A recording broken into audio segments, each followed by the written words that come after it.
सभी भक्तों को मेरी राधे राधे। आज हम श्रीमद् भागवत महापुराण सप्ताह कथा एक सदग्रंथ पंचम स्कंद का अध्याय 3 करेंगे। राजा नाभि का चरित्र। ओम नमो भगवते वासुदेवाय नमः। ओम नमो नारायणाय। श्री सुखदेव जी कहते हैं, राजन, आगरीद के पुत्र नाभि की कोई संतान न थी।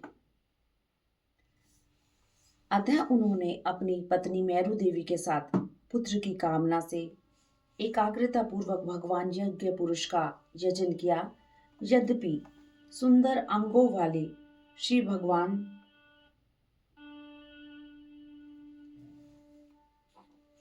द्रव्य देश काल मंत्र ऋत्विज दक्षिणा और विधि इन यज्ञ साधनों से सहज में नहीं मिलते, तथापि वे भक्तों पर कृपा तो करते ही हैं। श्री भगवान ने प्रवर्गीय कर्म का अनुष्ठान करते समय उसे मन और नयनों को आनंद देने वाले अवयवों से युक्त अति सुंदर हृदय आकर्षक मूर्ति में अपने स्वरूप को प्रकट किया।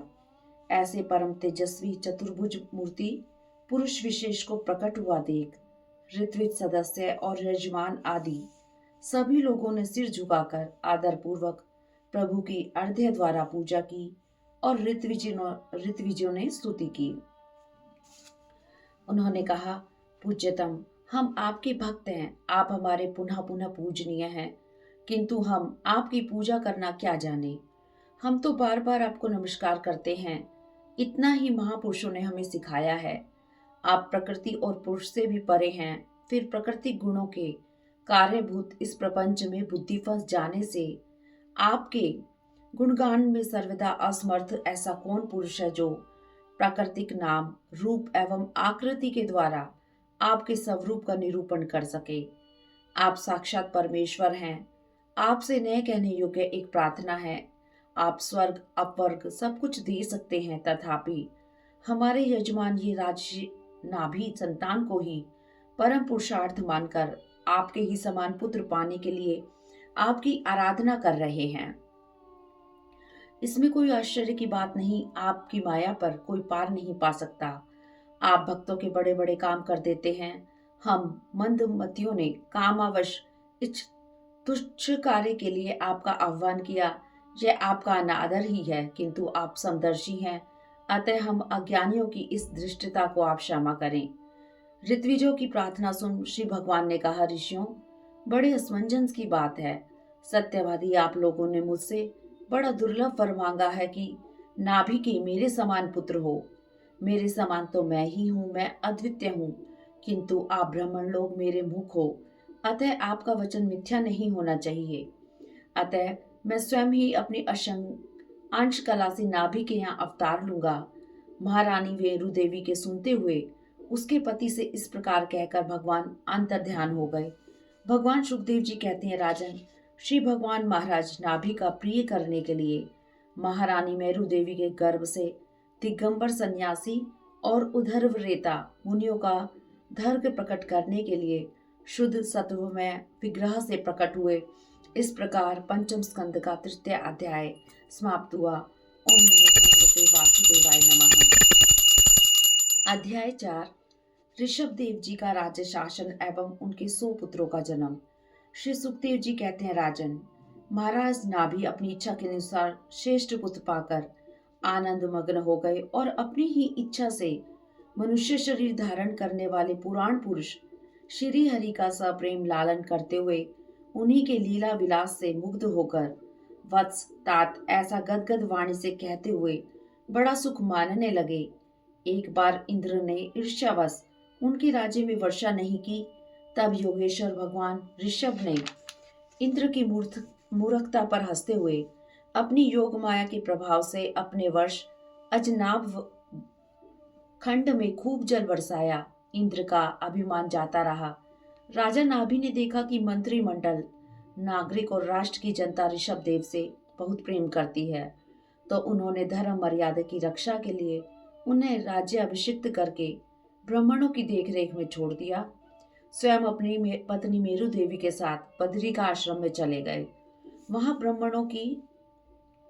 वहां समाधि योग के द्वारा नर नारायण की आराधना करते हुए समय आने पर उन्हीं के स्वरूप में लीन हो गए। भगवान ऋषभ देव ने अपने देश अजनाब खंड को कर्म भूमि मानकर लोक संग्रह के लिए कुछ काल गुरुकुल में वास किया। गुरुदेव को यथाउचित दक्षिणा देकर गृहस्थ धर्म में प्रवेश की आज्ञा ली। इंद्र की दी हुई कन्या जयंती से विवाह किया। शौर्त स्मार्त दोनों प्रकार के शास्त्रों उपदिष्ट कर्मों का आचरण करते हुए उनके गर्भ से 100 पुत्र उत्पन्न किए। उनमें महायोगी भरत जी सबसे बड़े और गुणवान थे। उन्हीं के नाम से लोग इस अजनाब खंड को भारतवर्ष कहने लगे। उनके छोटे कुशाव्रत, इलाव्रत, ब्रह्मव्रत, मल्य केतु, भद्रसेन, इंद्रस्प्रक, विदर्भ और कीकट ये 9 राजकुमार शेष 90 भाइयों से बड़े और श्रेष्ठ थे। उपयुक्त 10 भाइयों से छोटे कवि, हरि, अंतरिक्ष, प्रबुद्ध, पिपलायन, आविर्होत्र, दुर्मिल, चमस और करभाजन ये 9 राजकुमार भागवत धर्म प्रचार करने वाले भगवत भक्त थे। इनका चरित्र हम नारद वसुदेव संवाद के प्रसंग से आगे एकादश स्कंद में कहेंगे। इनमें छोटे जयंती के 81 पुत्र पिता की आज्ञा का पालन करने वाले अति विनीत, महान वेदज्ञ और सदा यज्ञ करने वाले थे। वे पुण्य कर्मों का अनुष्ठान करने से शुद्ध होकर ब्राह्मण हो गए। भगवान ऋषभ देव यद्यपि सभी धर्मों के सार रूप वेद के गूढ़ रहस्य को जानते थे, तो भी ब्राह्मणों की बताई हुई विधि से साम दान आदि नीति के अनुसार ही जनता का पालन करते थे। उन्होंने सभी प्रकार के 100 यज्ञ किए। उनके राज्य की जनता पवित्र, आचरण युक्त और खुशहाल थी। एक बार भगवान ऋषभ देव जी घूमते घूमते ब्रह्मावर्त देश में पहुंचे।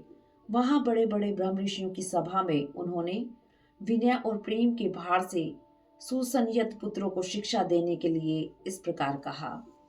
इस तरह पंचम स्कंद का चतुर्थ अध्याय समाप्त हुआ। ओम नमो भगवते वासुदेवाय नमः। अध्याय 5 ऋषभ देव जी का अपने पुत्रों को उपदेश देना और स्वयं अवधूत वृत्ति ग्रहण करना। श्री ऋषभ देव जी ने कहा, पुत्रों, इस मृत्युलोक में यह मनुष्य शरीर दुख में विषय भोग प्राप्त करने के लिए ही नहीं है। ये भोग तो विष्ठा भोगी शुकर कुकर को भी मिलते हैं। इस शरीर से दिव्य तप ही करना चाहिए जिससे अंतकरण शुद्ध हो, क्योंकि इसी से अनंत ब्रह्मानंद की प्राप्ति होती है। अब तक जीव को आत्म तत्व की जिज्ञासा नहीं होती, तभी तक अज्ञानवश देह आदि के द्वारा उसका स्वरूप छिपा रहता है। जो मेरे अनुग्रह की प्राप्ति को ही परम पुरुषार्थ मानता हो, वह राजा हो तो भी अपनी प्रजा को, गुरु अपने शिष्य को, पिता माता अपने पुत्रों को ऐसी ही शिक्षा दें। अज्ञान के कारण यदि वे उस शिक्षा के अनुसार न चलकर कर्म को ही परम पुरुषार्थ मानते रहें, तो भी उन पर क्रोध न करके उन्हें समझा बुझाकर कर्म में प्रवृत्त ना होने दे। उन्हें विषय आसक्ति युक्त काम्य कर्मों में लगाना तो ऐसा ही है जैसे किसी अंधे मनुष्य को जानबूझकर गड्ढे में ढकेल देना। इससे पुरुषार्थ की सिद्धि नहीं हो सकती। मेरे इस अवतार शरीर का रहस्य साधारण लोग नहीं जान सकते। शुद्ध सत्व ही मेरा हृदय है और उसी में धर्म की स्थिति है। मैंने अधर्म को अपने से बहुत दूर पीछे की ओर ढकेल दिया है। इसी से मेरा नाम ऋषभ है। तुम सब मेरे हृदय से पैदा हुए हो, अतः बड़े भाई भरत की सेवा करो। उनकी सेवा करना मेरी ही सेवा करना है। यही तुम्हारा प्रजा पालन भी है। सब भूतों की अपेक्षा वृक्ष श्रेष्ठ हैं। उनसे श्रेष्ठ चलने वाले जीव हैं। उनमें कीट आदि की अपेक्षा पशु आदि श्रेष्ठ हैं। पशुओं से भी मनुष्य, मनुष्यों से प्रमथगण, प्रमथों से गंधर्व, गंधर्वों से सिद्ध, सिद्ध से देवताओं के अनुयायी किन्नर आदि श्रेष्ठ हैं। उनसे असुर, असुरों से देवता, देवताओं से इंद्र, इंद्र से ब्रह्मा जी के पुत्र दक्ष आदि प्रजापति, ब्रह्मा जी के पुत्रों में रुद्र सबसे श्रेष्ठ हैं। उससे ब्रह्मा जी से श्रेष्ठ मैं हूँ। ब्राह्मण मुझसे भी श्रेष्ठ है। पुत्रों, तुम संपूर्ण चराचर भूतों को मेरा शरीर समझकर शुद्ध बुद्धि से पद पद पर उनकी सेवा करो। यही मेरी सच्ची पूजा है। सभा में उपस्थित ब्राह्मणों को संकेत करके ऋषभ देव जी ने कहा, ब्राह्मणों, ब्राह्मणों के बराबर और किसी को नहीं मानता। फिर उनसे बढ़कर मानने का प्रश्न नहीं उठता। लोग जो श्रद्धा पूर्वक ब्राह्मणों के मुख में जो अन्न आदि आहुति डालते हैं उसे भगवान जैसी प्रसन्नता से ग्रहण करते हैं, जैसे अग्निहोत्र में होम की हुई सामग्री को स्वीकार नहीं करते। जिन ब्राह्मणों ने इस संसार में अध्ययन आदि द्वारा भगवान की वेद रूपा सुंदर और पुरातन मूर्ति को धारण कर रखा है, जो परम पवित्र सत्वगुण, शम, दम, तप, दया, सत्य, तितिक्षा और ज्ञान आदि 8 गुणों से युक्त हैं, उन ब्राह्मणों की भला बराबरी कौन कर सकता है। पुत्रों, तुम संपूर्ण चराचर भूतों को मेरा और भगवान का शरीर समझकर शुद्ध बुद्धि से उनकी सेवा करो, यही भगवान की सच्ची पूजा है। श्री सुखदेव जी कहते हैं, राजन, ऋषभ देव जी अपने पुत्रों को उपदेश देकर सबसे बड़े पुत्र भरत जी को राजगद्दी पर बिठाकर स्वयं दिगंबर सन्यासी होकर ब्रह्मावर्त देश से निकल गए। वे मौन हो गए, अवधूत वृत्ति से पृथ्वी पर विचरण करने लगे। जनता उन्हें पागल समझकर सताने लगी। उन्हें योग साधन में विघ्न जानकर वह उनसे बचने के लिए विभत्स वृत्ति अपना लिए। अजगर वृत्ति से एक ही स्थान पर लेटे लेटे खाने पीने और मलमूत्र त्याग करने लगे। उसी मलमूत्र में लोट लोट कर शरीर को उससे सान लेते, किंतु उनके मल में दुर्गंध नहीं थी। इसी प्रकार गो, मृग और काक आदि की वृत्तियों को स्वीकार कर कभी खड़े खड़े, कभी बैठे हुए और कभी लेटे लेटे ही खाने पीने और मल मूत्र का त्याग करने भागते थे। श्री सुखदेव जी कहते हैं, परीक्षित, परमहंसों को त्याग के आदर्श की शिक्षा देने के लिए इस प्रकार भगवान ऋषभ देव जी ने कई तरह की योगाचर्याओं का आचरण किया। उनकी दृष्टि में निरूप आदि रूप से समस्त जीवों के आत्मा अपने आत्मस्वरूप भगवान वासुदेव से किसी प्रकार का भेद नहीं रह गया था। उनके पास आकाश गमन, मनोज व अर्थात मन की गति के समान ही शरीर का भी इच्छा करते ही पहुंच जाना, अंतर ध्यान, पर काया प्रवेश अर्थात दूसरे के शरीर में प्रवेश करना, दूर की बातें सुन लेना और दूर के दृश्य देख लेना आदि संपूर्ण सिद्धियां स्वयं सेवा करने के लिए आई, किंतु उन्होंने उन्हें स्वीकार नहीं किया, क्योंकि वह निरंतर आनंद का अनुभव करते थे। उनके सभी पुरुषार्थ पूर्ण हो चुके थे। इस तरह पंचम स्कंद का पंचम अध्याय समाप्त हुआ। ओम नमो भगवते वासुदेवाय नमः। अध्याय 6, ऋषभ देव जी का देह त्याग। महाराज परीक्षित ने पूछा, भगवान, योग रूप वायु से प्रज्वलित ज्ञान अग्नि से जिनके राग आदि कर्म बीज दग्ध हो गए हैं, उन आत्माराम मुनियों को देवश यदि स्वयं ही अणिमा आदि सिद्धियां प्राप्त हो जाएं, तो वे उसके राग द्वेष आदि कलेशों का कारण तो किसी प्रकार हो नहीं सकते। फिर ऋषभ जी ने उन्हें स्वीकार क्यों नहीं किया? श्री सुखदेव जी कहते हैं, राजन, तुम ठीक कहते हो, किंतु बुद्धिमान लोग इस चंचल चित्त का भरोसा नहीं करते। इसमें विश्वास करने से ही मोहिनी रूप में फंसकर महादेव जी का चिरकाल का संचित तप क्षीण हो गया था। काम, क्रोध, मद, लोभ, मोह और भय आदि शत्रुओं का तथा कर्म बंधन का मूल तो यह मन ही है। इसी से भगवान ऋषभ देव जी अपने अंतःकरण में अभेद रूप से स्थित परमात्मा को अभिन्न रूप से देखते हुए वासनाओं की अनुवृत्ति से छूटकर लिंग देह के अभिमान से भी मुक्त होकर उपराम हो गए। इस प्रकार लिंग देह के अभिमान से मुक्त भगवान ऋषभ देव जी का शरीर योग माया की वासना से केवल अभिमान आभास के आश्रय ही इस पृथ्वी तल पर विचरता रहा। वह संयोग से कोंकण, वेकंग और दक्षिण आदि कुटक कर्नाटक देशों में गया और मुंह में पत्थर का टुकड़ा डालकर एवं बाल बिखेर कर उन्मत्त के समान दिगंबर रूप से कुटकाचल के वन में घूमने लगे। इस समय आंधी से झनकोरे हुए बालों के घर्षण से प्रबल वन की अग्नि धधक उठी और उनके सारे वन को अपनी लाल लपटों से भस्म कर दिया। उसी में ऋषभ देव जी भी भस्म हो गए। कलयुग में अधर्म वृद्धि होने पर कोंकण, वेकंक और कुटक देश का मंदमती राजा अरहत सब धर्म का त्याग कर अनुचित और पाखंडपूर्ण कुमार्ग का प्रचार करेगा। उसके उस पाखंड का अनुसरण कर लोग प्राय वेद ब्राह्मण और भगवान यज्ञ पुरुष का तिरस्कार करेंगे। परिणाम घोर नरक होगा।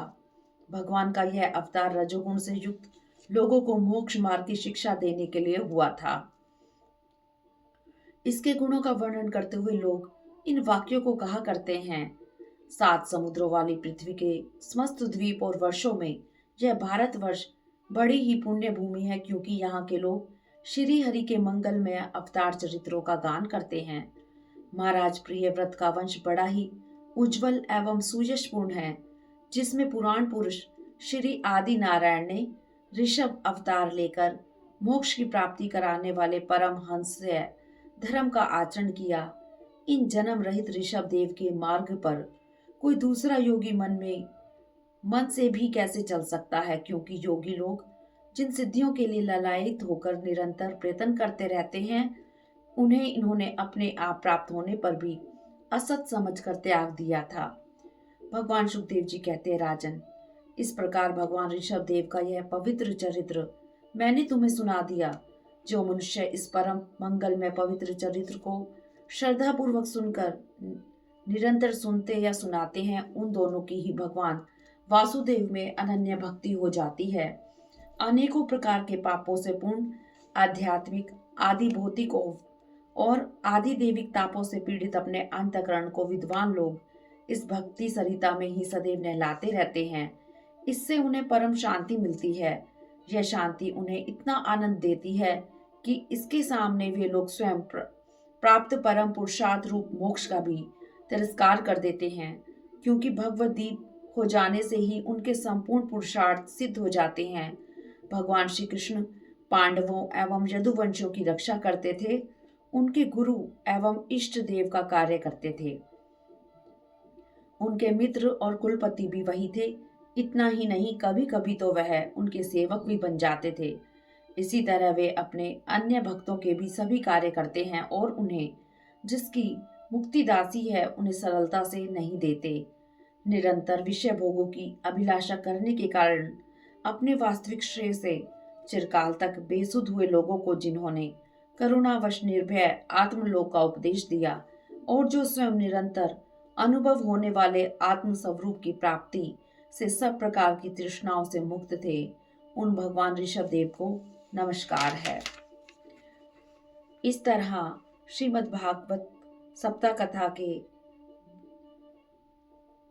तृतीय दिन की कथा का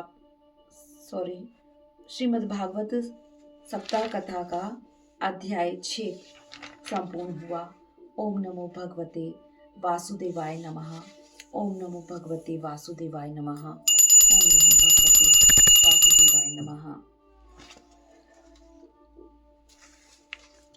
रचा है सृष्टि को जिस प्रभु ने, वही तो सृष्टि चला रहे हैं। रचा है सृष्टि को जिस प्रभु ने, वही तो सृष्टि चला रहे हैं। जो पेड़ हमने लगाया पहले, जो पेड़ हमने लगाया पहले, उसी का फल हम अब पा रहे हैं। रचा है सृष्टि को जिस प्रभु ने, वही तो सृष्टि चला रहे हैं। इसी धरा से शरीर पाए, इसी धरा से शरीर पाए, इसी धरा में फिर सब समाए, इसी धरा में फिर सब समाए। है सत्य नियम यही धरा का, है सत्य नियम यही धरा का। एक आ रहे हैं, एक जा रहे हैं। रचा है सृष्टि को जिस प्रभु ने, वही तो सृष्टि चला रहे हैं। रचा है सृष्टि को जिस प्रभु ने, वही तो सृष्टि चला रहे हैं। सभी भागवत प्रेमियों को मेरी राधे राधे।